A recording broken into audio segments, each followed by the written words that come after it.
معزز سامعین السلام علیکم۔ آج جس کتاب کی ریکارڈنگ آپ کے سامنے پیش کی جائے گی اس کا عنوان آبلہ پا ہے۔ اس کی مصنفہ رضیہ فصیح احمد ہیں اور یہ ناول سن 2003 میں اکادمی بازیافت کراچی سے شائع ہوا۔ میں ہوں صداکار حمیرہ سعید۔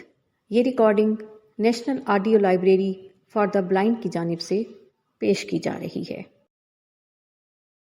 اسٹیشن پر اسد، روبینہ اور بوبی اسے لینے آئے تھے۔ صبا کو اسد پہلے سے زیادہ سنجیدہ، روبینہ پہلے سے زیادہ فیشنیبل اور بوبی ہمیشہ سے زیادہ پیارا لگا۔ اسد اور بوبی دونوں نئے سوٹ میں تھے۔ بوبی صبا کو دیکھتے ہی اس کے گلے میں جھول گیا۔ صبا نے پیار کیا، پھر اس نے اکڑ کر سیدھے کھڑے ہو کر فخری انداز میں کہا، ممی میرا سوٹ بڑا خوبصورت ہے۔ صبا نے جھک کر ایک مرتبہ اس سے اور پیار کیا۔ اسد نے بتایا کہ ہیئرز لندن کے پاس ہے، کل ہی ان کا گفٹ پارسل پہنچا ہے۔ تم تو لاہور سے خوب شاپنگ کر کے لائی ہوگی نا؟ روبینہ نے کار میں بیٹھتے ہوئے سوال کیا۔ نہیں، کوئی خاص نہیں۔ وہاں کیا ہے جو یہاں نہیں؟ صبا نے کہا۔ یہاں کیا رکھا ہے؟ خاک؟ روبینہ نے اپنا مخصوص کہکا لگایا۔ کل میں اور اسد تمہارے لیے گھنٹوں ایک پریزنٹ ڈھونڈتے پھرے، کوئی ڈھنگ کی چیز ہے ہی نہیں۔ جیولری ہے تو گندی، پرس ہیں تو پرانے سڑے ہوئے، کپڑوں میں ذرا بھی ورائٹی نہیں ہے۔ ارے بھائی دکانیں بھری پڑی ہیں یہاں بھی، مجھے تو یہی نظر آتا ہے، صبا نے کہا۔ دکانیں تو کباڑی بازار کی بھی بھری ہوتی ہیں، اس سے کیا ہوتا ہے؟ اسد نے کہا۔ روبینہ اسد کی اس بات سے اتنی محظوظ ہوئی کہ دیر تک اپنے کہکے کی پھوار برساتی رہی۔ ہوٹل چمنستان پہنچے تو ہمیشہ کی طرح پرانے ہوتے ہوئے بھی نیا تھا۔ پرانے لوگ چلے گئے تھے، نئے نئے لوگ آ گئے تھے۔ آج تمہاری آنے کی خوشی میں سارے گھر کی صفائی میں نے خود کی ہے، روبینہ نے بتایا۔ واقعی؟ شکریہ، صبا نے کہا۔ غور سے دیکھنے پر اسے صفائی کے نام پر صرف نئے پردے اور چند جدید وضع کے گلدانوں میں پھول نظر آئے۔ یہ سب تمہاری کارستانی ہوگی، صبا نے کہا۔ اور کیا؟ روبینہ ہنسی۔ پرانے پردے دیکھ دیکھ کر دل بھر گیا تھا۔ میں نے اسد سے کہا، بدلو انہیں اللہ، کوئی کہاں تک ایک ہی چیز دیکھے جائے۔ وہ اتنے پرانے بھی نہیں تھے، صبا نے آہستہ سے کہا۔ صبا خاصے دن بعد گھر آئی تھی۔ وہ اسد اور بوبی سے کھل کر بات کرنا چاہتی تھی، مگر روبینہ کا جانے کا کوئی ارادہ نہیں تھا۔ رات کے کھانے کے بعد بھی وہ ان سب کے ساتھ لان میں آ کر بیٹھ گئی۔ روبینہ آؤ تمہیں گھر چھوڑ آئیں، آنٹی فکر کر رہی ہوں گی، آخر اسد نے کہا۔ انہیں معلوم ہے میں کہاں ہوں، فکر کی کیا بات ہے، اس نے کہا، مگر وہ اٹھ کھڑی ہوئی اور وہ پھر سب روبینہ کو گھر چھوڑنے گئے، جہاں رات گئے تک انہیں بیٹھنا پڑا۔ تیسرے دن صبا نے مہمان نوازی کی شکریہ کے خط عذرا کو اور ایک اپنی ساس کو لکھا۔ اس نے یہ دونوں خطوط اسد کو دکھائے۔ ساس کے نام خط دیکھ کر وہ چونکا۔ کیا تم وہاں بھی گئی تھی؟ ہاں۔ کیوں؟ مجھے اچھا نہ لگا کہ اس شہر میں رہتے ہوئے لوگوں سے ملنے نہ جاؤں۔ خاصی دیر تک وہ کسی سوچ میں گم خاموش بیٹھا رہا۔ کیسے تھے سب؟ آخرکار اس نے پوچھا۔ ٹھیک تھے، صبا نے کہا۔ امی کچھ مالی پریشانیوں کا ذکر کر رہی تھیں اور یہ بھی کہ اگر تم کچھ روپیہ ہر مہینے بھیج دیا کرو تو… بس یہ امی کا حال ہے، سارے جہاں کو سمیٹ کر اپنے گھر رکھ لیا ہے۔ کیا ہم نے ان کا سب کا ٹھیکہ لے رکھا ہے؟ مگر ان کا انتظام نہ ہو سکتا ہوگا اسد۔ انتظام کوئی کرنا چاہے تو ہو، جب مفت میں پکا پکایا کھانا عیش کرنے کو مل جائے تو کسی کو کیا ضرورت پڑی ہے تکلیف اٹھاتا پھرے؟ اس گھر اور اتنے آدمیوں میں کوئی عیش بھی کر سکتا ہے؟ صبا نے گویا برا مان کر کہا۔ کیوں نہیں؟ وہ سب جو بھیا کی کمائی پر پل رہے ہیں عیش نہیں کر رہے تو کیا کر رہے ہیں؟ آخر بھیا بھی تو سب کی مدد کرتے ہیں، تم کیوں نہیں کرتے؟ میرے اصول دوسرے ہیں، ان کے دوسرے۔ میں اپنا اور اپنے بچوں کا سٹینڈرڈ اونچا کرنا چاہتا ہوں۔ کب تک ہم دوسروں کے لیے گندی نالی کے کیڑوں کی طرح پلتے رہیں؟ ہمارے باپ دادا اپنے ماں باپ کو دیتے رہے اور خود آخری وقت میں اپنے بچوں کے لیے بھی بوجھ بنتے گئے۔ میں اس چکر کو توڑنا چاہتا ہوں۔ ہمارے پاس آخری وقت میں اتنا تو ہو کہ ہم اپنے بچوں کے محتاج نہ ہیں، اور اسی کے لیے ضروری ہے کہ ہم پیسہ دوسروں پر پھینکنے کے بجائے بچا کر رکھیں۔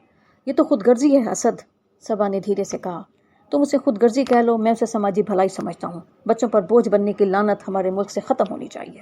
جہاں اور بہت سی لعنتیں ہیں، اس ایک لعنت کو بھی برداشت کر لو۔ اسد نے بگڑ کر اپنی سیاہ گہری آنکھوں سے صبا کو دیکھا۔ ان آنکھوں کی تاب نہ لا کر صبا نے نظریں جھکا لیں۔ تمہیں معلوم ہے سے بھی ہماری تنخواہ سے بہت زیادہ نہیں بچتا۔ تمہیں امی سے کہہ دینا چاہیے تھا کہ ہم ہمیشہ ادھر ادھر پھرتے رہتے ہیں، اس لیے ہمارا اپنا گزارا مشکل سے ہوتا ہے۔ میں ان سب کی حالت دیکھتے ہوئے یہ کیسے کہہ دیتی؟ تو تم خود بھگتو، میں کچھ نہیں کر سکتا۔ تم کہو تو میں ہر مہینے ان پیسوں میں سے بھیج دیا کروں جو ابا نے مجھے دیے ہیں۔ تم اپنے پیسے کے مالک ہو، جس کو چاہو تو میں منع کر سکتا ہوں بھلا، مگر میں اتنا ضرور کہوں گا کہ میاں بیوی کے خیالات ایک نہ ہوں تو زندگی بڑی مشکل ہو جاتی ہے۔ سو تو ہے، صبا نے دل میں کہا، مگر منہ سے کچھ نہ بولی۔ اس دن روبینہ سے اس دن احمد صاحب کے ہاں یہی بات نکلی تو سب نے میرے خیال سے اتفاق کیا کہ اب اس سسٹم کو ختم ہو جانا چاہیے، مگر تم ہر بات میں میری مخالفت کرتی ہو۔ اسد، میں مخالفت نہیں کرتی۔ اگر چچا احمد کے گھر والوں نے ان کا ماحول اور رہن سہن دیکھا ہوتا تو وہ بھی یہی کہتے۔ دیکھنے نہ دیکھنے سے فرق نہیں پڑتا، اپنے اپنے خیالات کا فرق ہوتا ہے۔ ہو سکتا ہے، سب نے دھیرے سے کہا اور دفتن وہ بولی، کیا روبینہ میرے پیچھے بھی یہاں آئی تھی؟ ہاں، کبھی کبھی کلب سے بوبی کو دیکھنے، اسد نے رک رک کر کہا اور خط میز پر ڈال دوسرے کمرے میں چلا گیا۔ رفتہ رفتہ ہوٹل کے نئے مکینوں سے ان کا تعارف ہو گیا۔ عراقی، ایرانی اور بیگم گراموفون بھی جا چکی تھیں، مگر بیگم گراموفون اور میڈم ڈبل روٹی کا بدل اب ایک بیگم موصل خاندان کی صورت میں موجود تھا۔ وہ بیگم گراموفون کی طرح قد آدم اور میڈم ڈبل روٹی کی طرح موٹی تھیں، اپنے تھمبے جیسے وجود کو تیز تیز رنگوں کے کپڑوں میں لپیٹے یوں نظر آتی جیسے کسی بڑے آدمی کی آمد کے سلسلے میں بنائے گئے دروازوں کے ستونوں کو ریشمی کپڑوں سے ڈھانپ دیا گیا ہو۔ اے بھائی، اے بہن، ان کا تکیہ کلام تھا اور زندگی میں ان کا ایک ہی مشن تھا، ہر قسم کے مشورے مفت اور بے طلب دنیا۔ مگر اس مہنگائی اور خود غرضی کے دور میں بھی جب کوئی چیز مفت اور بے مانگے نہیں ملتی، لوگ ان کے مشوروں کی قدر نہیں کرتے تھے۔ ایک کسی دکھ کو اگر وہ سینے سے لگا لیتی تو شاید ان کی چربی گھلانے میں معاون ہوتا، مگر دل کو لگانے کے بجائے وہ اپنی ہمتوں کو دو سے ضرب دے ڈالتی تھیں اور اس وقت تک مشورہ دینا نہ چھوڑتی تھیں جب تک دوسرا اس سے فیضیاب ہونے کا پکا وعدہ نہ کر لے۔ ان کے میاں دوسری قابل دید ہستی تھے، ان کا نام موصل خان تھا، مگر مونچھوں کی رعایت سے لوگ غائبانہ طور پر انہیں مونچھل خان کہا کرتے تھے۔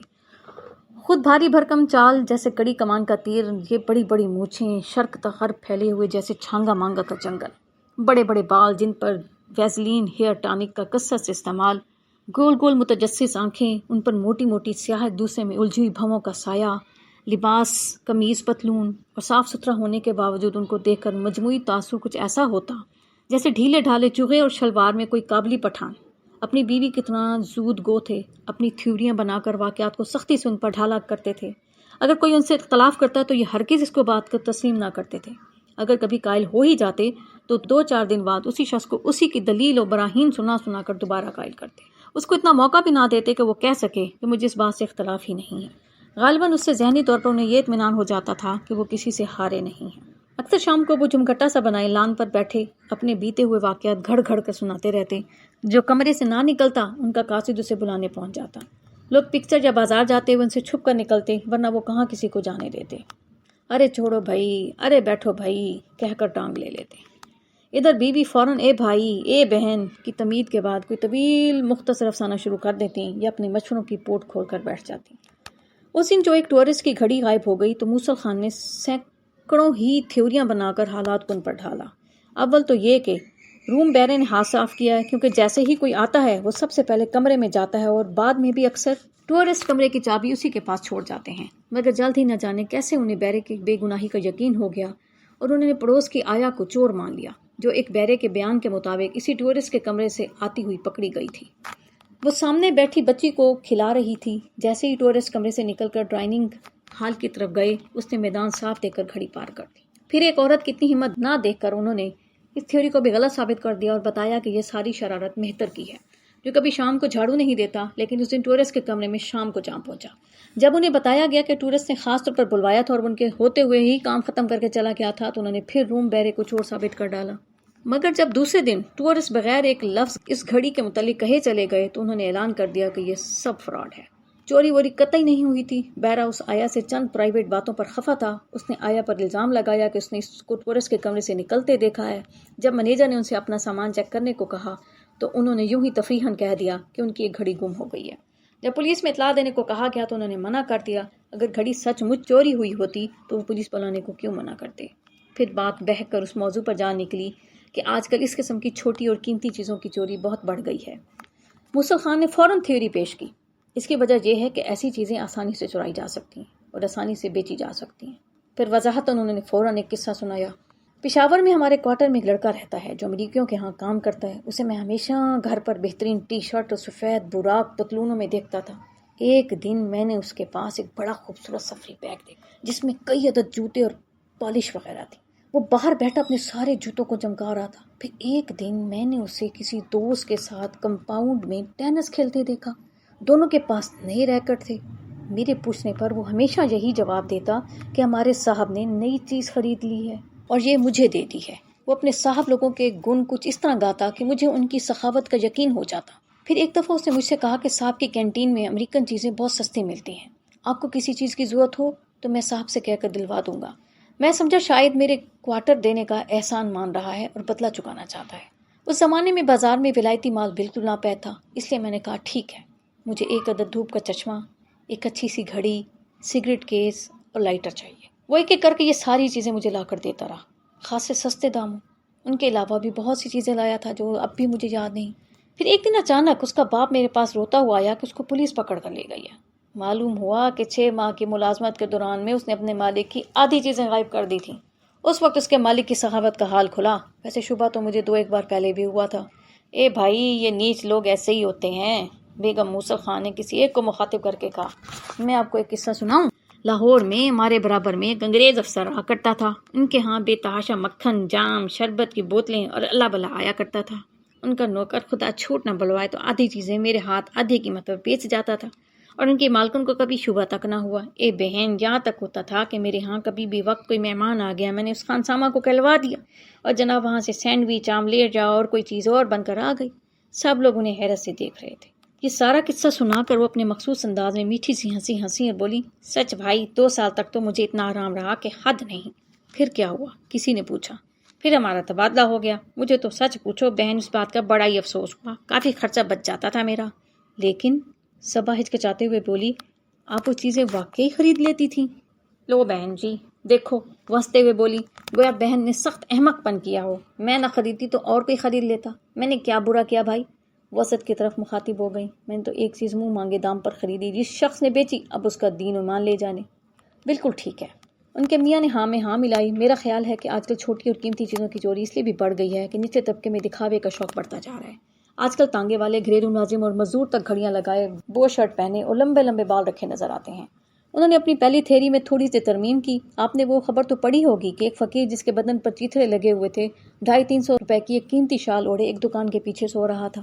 اچھا، کہاں کا ذکر ہے؟ کسی نے پوچھا۔ یہیں کا، پچھلی سردیوں کی بات ہے، انہوں نے کہا۔ صبا کا رنگ ایک دم زرد ہو گیا۔ اس کا دل بہت کچھ پوچھنے کو چاہا مگر زبان نے ساتھ نہ دیا۔ بڑا بے وقوف تھا، اسد نے کہا۔ اسے چاہیے تھا کہ چوری کی شال بیچ کر اپنے لیے نیا لحاف، گدا اور کپڑے بنوا لیتا، پکڑا بھی نہیں جاتا۔ اس کو کہتے ہیں شوق نمائش۔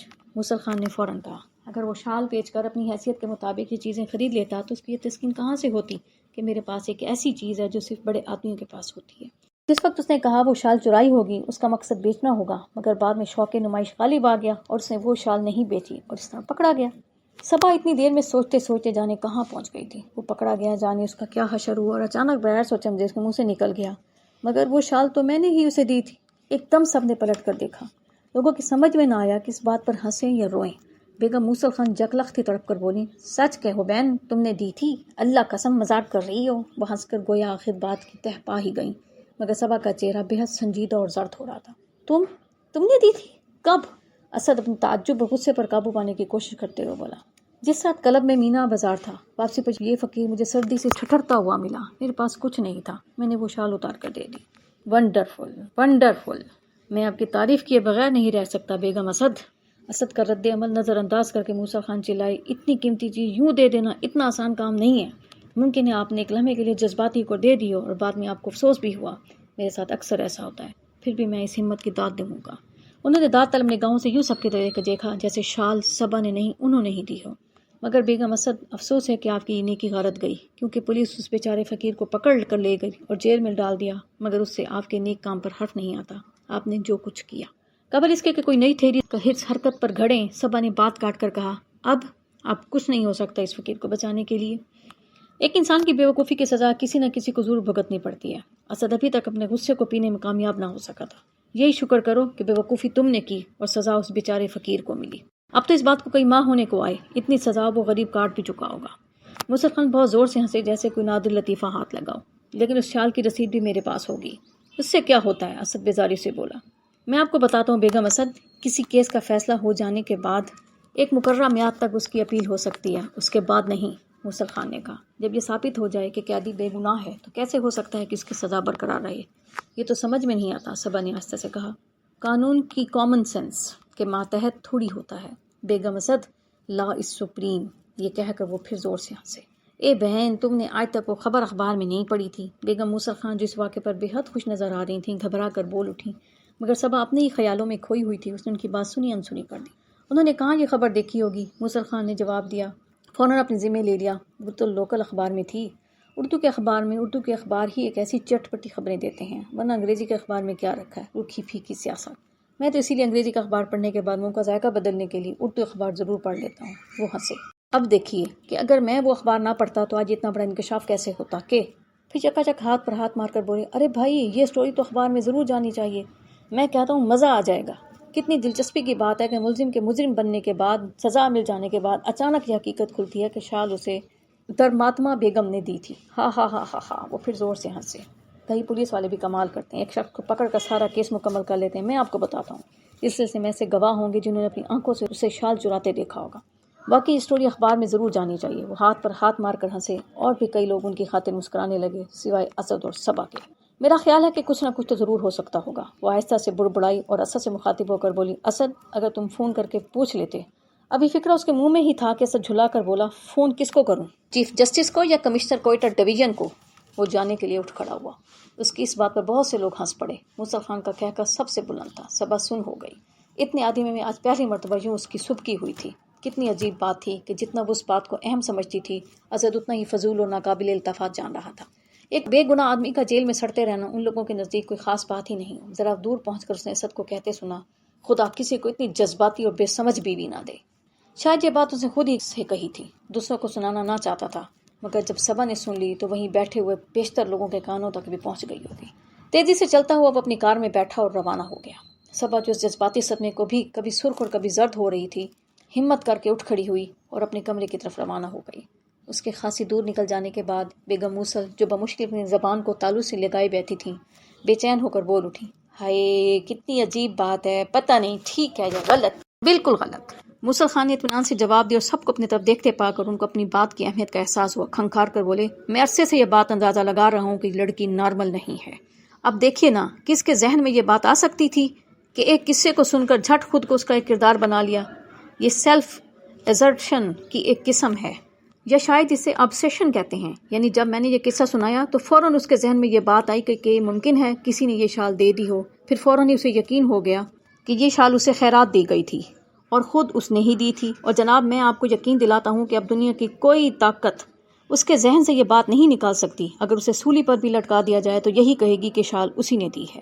اچھا، کچھ لوگوں نے زبان سے اور چند نے عالم حیرت میں منہ پھاڑ کر کہا، ہاں، اور اب یہ بات ثابت کرنے کے لیے وہ پورا قصہ گھڑ لے گی، ہو سکتا ہے وہ خود ہی شال کی رسید بھی بنا لے۔ اس نے میاں کو دن اور وقت تو بتایا تھا کہ کلب سے واپسی پر دی تھی۔ ایک صاحبہ نے کہا، لیجئے، یہیں پتہ چل گیا۔ مینا بازار سے واپسی پر ظاہر ہے اکیلی تو نہیں ہوں گی، میاں بھی ہوں گے اور 2-4 اور بھی ہوں گے، کسی نے اسے دیتے نہیں دیکھا؟ کمال ہے بھائی، انہوں نے کہا۔ سب اندر آ کر سوچنے لگی، کیا واقعی اس نے کوئی ایسی حرکت کی ہے جس پر اس کو احمق سمجھا جائے اور دنیا اس پر ہنسے؟ وہ بہت دیر تک سوچتی رہی مگر فیصلہ نہ کر پائی۔ آخر بوبی نے آ کر اس کے ساتھ کھیلنے کی فرمائش کی اور وہ سارے قصے کو بھلانے کے لیے اس کے ساتھ کھیلنے میں مصروف ہو گئی۔ گو اس کا ذہن بار بار بھٹک کر اسی نقطے پر جا پہنچتا تھا۔ بہت رات گئے اسد اس نامعلوم جگہ سے لوٹا جہاں شام کو گیا تھا۔ صبح ابھی تک بستر پر پڑی کروٹیں بدل رہی تھی۔ بوبی کب کا سو چکا تھا۔ اسد خاصی دیر تک ڈرائنگ روم میں صوفے پر بیٹھا رہا، پھر اچانک بڑے گھمبیر انداز میں ہاتھ باندھے صبا کے پلنگ کے پاس آ کھڑا ہو گیا اور بھاری آواز میں بولا، کیا تم اس آدمی کو جانتی تھیں؟ صبا نے آنکھیں کھول کر تعجب سے اسے دیکھا۔ وہ جواب نہ دینا چاہتی تھی مگر اسد کی آنکھوں اور اس کے کھڑے ہونے کے انداز میں کچھ ایسا تحکم تھا کہ وہ خاموش نہ رہ سکی۔ کس آدمی کو؟ اس نے دھیرے سے پوچھا۔ جس کو تم نے شال کا تحفہ دیا تھا، اسد نے چبا چبا کر کہا مگر اپنے لہجے کے طنز کو چھپانے کی شعوری کوشش نہیں کی۔ اسد، صبا نے اٹھ کر بیٹھتے ہوئے تنبیہی لہجے میں کہا، میں نے اسے تحفہ نہیں دیا، نہ ہی میں اسے جانتی تھی۔ میں نے رات کو سردی سے ٹھٹھرتے ہوئے آدمی کو خیرات دی تھی۔ خیرات؟ وہ ہونٹ ترچھے کر کے حقارت سے مسکرایا۔ آج وہ صبا کو ہمیشہ سے بہت مختلف نظر آ رہا تھا، شاید وہ پی کر آیا تھا۔ صبا نے سوچا، خیرات میں اتنی قیمتی شال دیتے میں نے نہیں سنا۔ اس نے اپنا جملہ پورا کیا، میں نے بھی وسکی کی بوتل 250 میں بکتی نہیں دیکھی تھی۔ صبا نے کہا۔ وہ خود ہی اپنی ہمت پر حیران رہ گئی۔ پھر چند لمحے ٹھہر کر جیسے اس نے فیصلہ کیا کہ آج اسے ترکی بترکی جواب دینا ہی ہوگا۔ اگر شراب کی ایک بوتل پر اتنے روپے خرچ کیے جا سکتے ہیں تو ایک انسان کا تن ڈھانکنے میں کون سا گناہ ہے؟ صبا کی طرف سے یہ جواب سن کر اسد ایک لمحے کے لیے سن رہ گیا، پھر جیسے اس کا غصہ دوبارہ راہ پانے لگا، کٹیلی آواز میں بولا، اچھا تو یہ خیرات ضد میں کی گئی تھی۔ اب تک میں اسے صرف جذباتی پن اور بیوقوفی یا زیادہ سے زیادہ ہمدردی سمجھ رہا تھا۔ میں نے تو ہمدردی ہی میں دی تھی، صبا نے آہستہ سے کہا، مگر جیسے اسد نے سنا ہی نہیں۔ میں نے 250 کی بولی لگائی تھی مگر 250 روپے دیے نہیں تھے، زیادہ سے زیادہ 20-25 روپے خرچ کیے ہوں گے۔ تم بھی اسے 10-20 روپے دے سکتی تھی۔ اس وقت میرے پاس پیسے نہیں تھے. صبا نے صفائی پیش کی. اگر تمہارے پاس شال بھی نہ ہوتی تو مجھے یقین ہے کہ تم اپنا بلاؤز اور ساری تک اتار کے دے دیتی. اسد! وہ زور سے چلائی جیسے صبر کا دامن ہاتھ سے چھوٹ گیا. تم کتنے نیچ! نامعلوم کب کا غبار اس کے ایک جملے میں تھا جو بھی پورا دا بھی نہ ہوا تھا کہ ایک تھپڑ اس کے منہ پر پڑا. پھر ایک کے بعد دوسرا دروازہ دھڑدڑاہٹ کے ساتھ بند ہوتا گیا اور سیڑھیوں پر کسی کے اترنے کی بھد بھد آواز اس کے کانوں میں گونجتی رہی. دونوں ہاتھوں سے منہ چھپا کر وہ پھوٹ پھوٹ کر رونے لگی. اسد کے مضبوط ہاتھ کی 5 انگلیاں اور اس کے نرم گال پر ابھر آئی تھیں. ان میں جلن ہو رہی تھی. اس کے باوجود اسے یقین نہیں آ رہا تھا کہ اسد نے اسے مارا ہے. اسد نے جس سے وہ محبت کرتی تھی، جس نے مرتے دم تک اسے محبت کرتے رہنے کی قسم کھائی تھی، اور اس نے اپنے بابا سے کہا تھا کہ وہ ہمیشہ ہمیشہ اسد کو چاہے گی، ہر حالت میں، ہر قیمت پر. اس اسد نے اسے مارا تھا، اس خطا پر کہ اس نے اپنے جہیز کی شال ایک فقیر کو کیوں دے دی. وہ تو اپنا اور اپنے بچوں کا سٹینڈرڈ اونچا کرنا چاہتا تھا.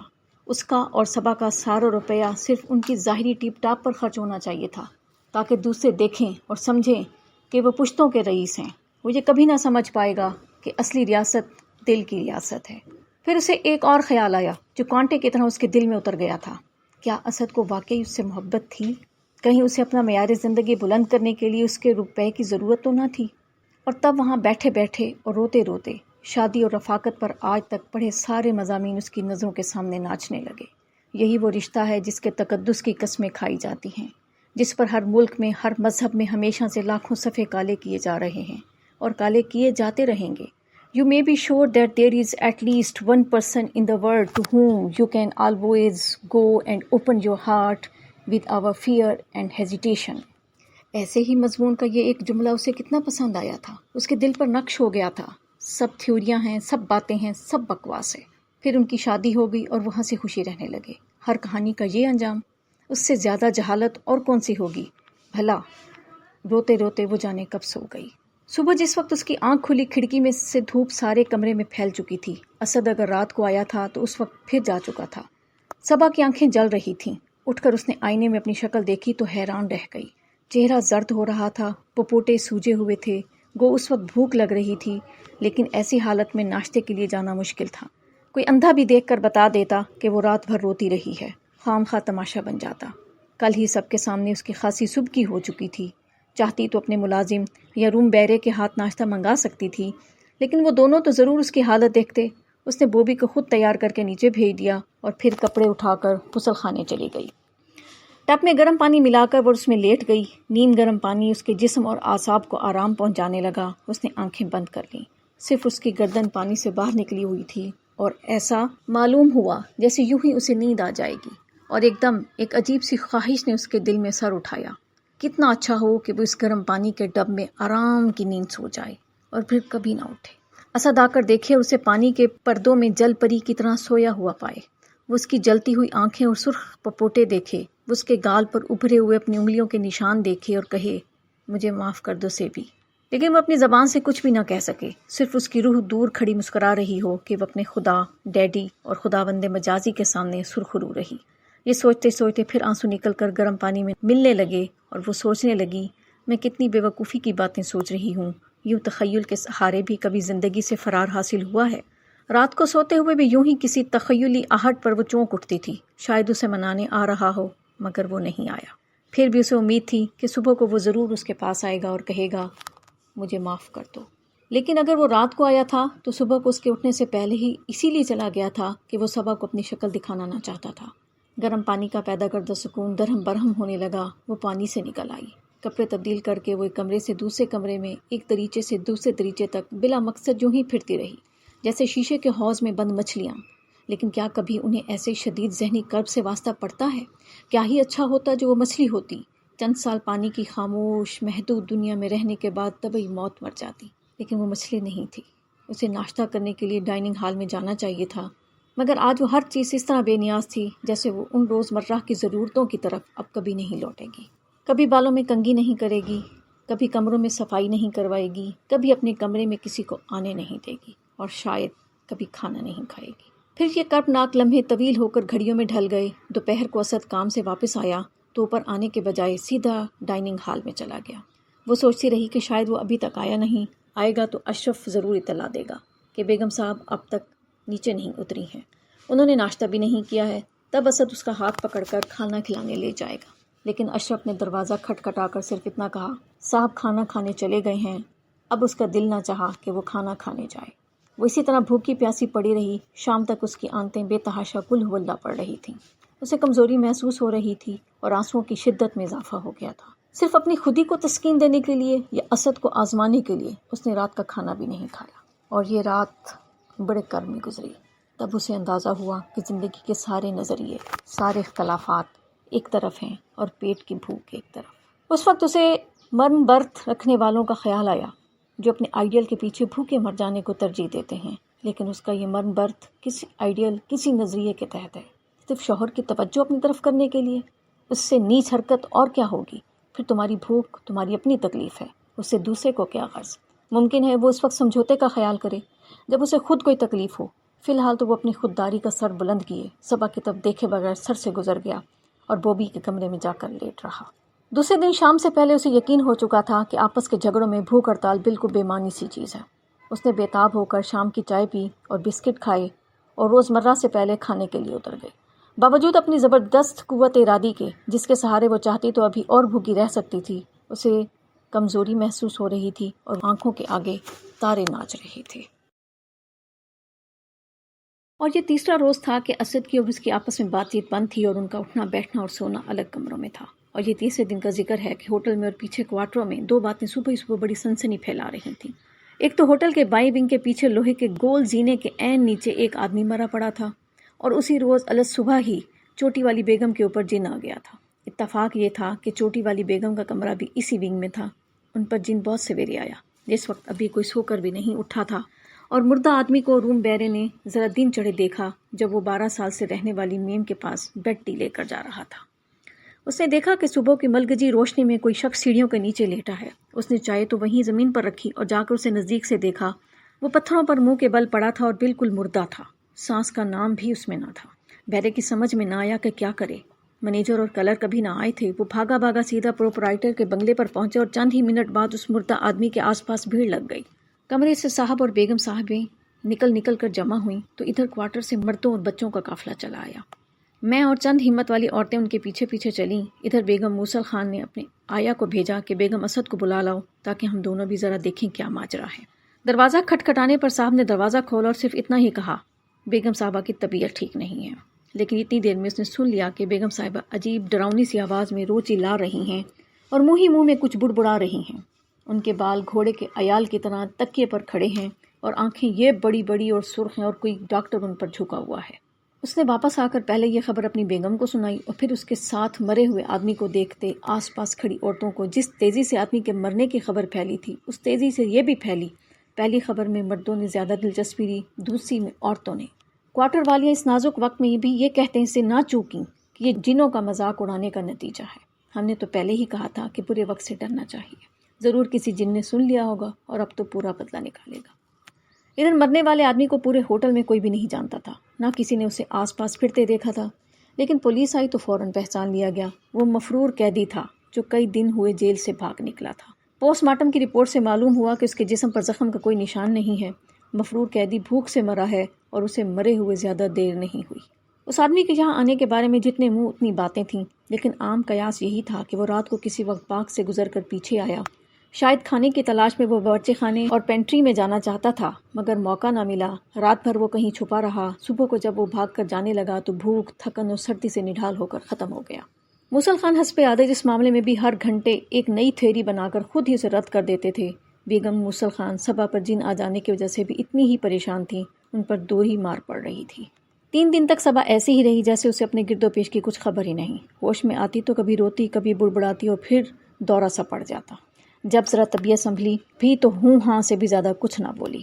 اسے ایسا معلوم ہوتا کہ وہ کوئی بات غور سے نہیں سنتی یا سوچ نہیں سکتی۔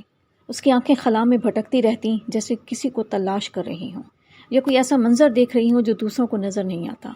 یہی وہ آثار تھے جن پر کوارٹر کی عورتوں نے جن آنے کا فتویٰ دے دیا تھا۔ وہ مارے ہمدردی اور تجسس کے قافلے سے بنا کر اسے دیکھنے بھی آئیں، لیکن اسد نے سب کو ڈانٹ کر بھگا دیا۔ صرف بیگم موصل کی آیا گھڑی بھر کو اسے دیکھنے آئی یا مہتر، مگر ان دونوں نے 100% تصدیق کی کہ بیگم صاحبہ پر مکمل طور پر جن آ گیا ہے۔ مہتر نے بڑی رازداری سے اسد کو ان ملا جی کا پتہ بھی بتایا کہ جو جن کو شیشے میں اتارتے ہیں، اور سیلے میں ایسی زوردار ڈانٹ پائی کہ ساری عمر کو ان صاحب لوگوں کی جہالت کا داغ بن کر دل میں بیٹھ گئی۔ روبینہ صبا کو دیکھنے آئی اور دوسرے کمرے میں بیٹھ کر بہت دیر تک اسد سے تبادلہ خیال کرتی رہی۔ ان کا خیال تھا کہ یہ نروس بریک ڈاؤن ہے۔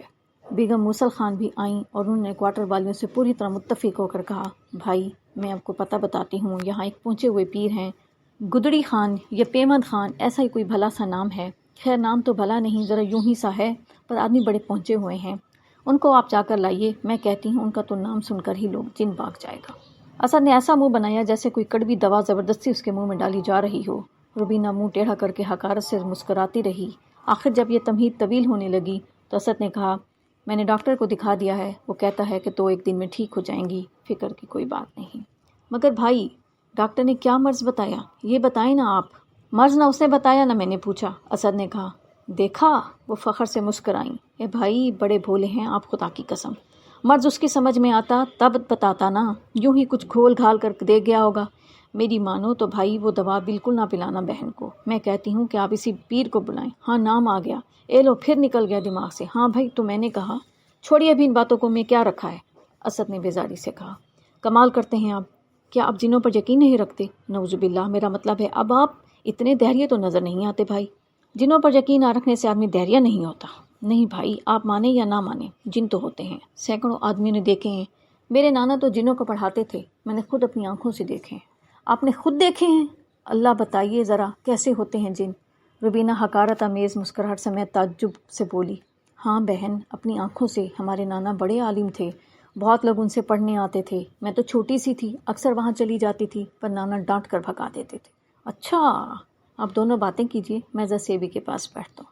اسد تنگ آ کر اٹھ گیا، مگر بیگم موصل خان کی روانی میں کوئی فرق نہ آیا۔ ہاں بہن، تو میں کہہ رہی تھی کہ جن، مگر یہ تو بتائیے جن تھے کس شکل میں؟ روبینہ نے بے قرار ہو کر پوچھا۔ جن؟ اے بہن لڑکے تھے، بالکل جیسے اور لڑکے تھے ویسے ہی وہ بھی لڑکے تھے۔ ارے بہن وہ شکل بدل کر آتے تھے نا اپنی، تو پھر آپ انہیں کیسے پہچانتی تھیں؟ کوئی بھی نہیں پہچان سکتا، نہ کسی کو پتہ تھا پورے شہر میں سوائے نانا کہ یہ ہماری نانی کو خدا بخشے کچھ چھپا تھا، مگر وہ پوچھتی تو نانا صاف ڈال جاتے۔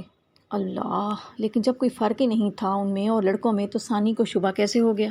پتہ نہیں، کوئی بات ہوگی جس سے شبہ ہو گیا ہوگا۔ کہتے ہیں جن پلک نہیں جھپکتے، شاید انہوں نے یہی دیکھ لیا ہو۔ پھر تو کبھی بھی یقین سے نہیں کہا جا سکتا کہ وہ جن تھے یا لڑکے۔ روبینہ ایک دم مایوس ہو گئی، اسے بالکل یوں لگا جیسے کوئی زوردار عنوان دیکھ کر کہانی شروع کرے اور کہانی بالکل پھس پھسی نکلے۔ ارے بہن کیا بات کرتی ہیں، یقین کیوں نہ تھا۔ بعد میں ایک دن یہ ہوا کہ ہمارے نانا پڑھا رہے تھے، چراغ ذرا دور تھا، نانا نے ایک لڑکے سے کہا ذرا وہ چراغ اٹھا لانا۔ لڑکا اپنی جگہ سے ہلا بھی نہیں اور چراغ اٹھ کر نانا کے پاس آ گیا۔ بس سب لڑکے اسی وقت ڈر کر بھاگ گئے۔ اسی وقت نانا نے جنوں سے کہہ دیا کہ اب لوگوں کو معلوم ہو گیا ہے کہ تم جن ہو تو میں تمہیں پڑھا نہیں سکتا۔ بس بیچارے چلے گئے۔ ہاؤ ونڈرفل، روبینہ نے کہا۔ کچھ بھی ہو، پھس پھسی کہانی کا انجام زوردار نکلا۔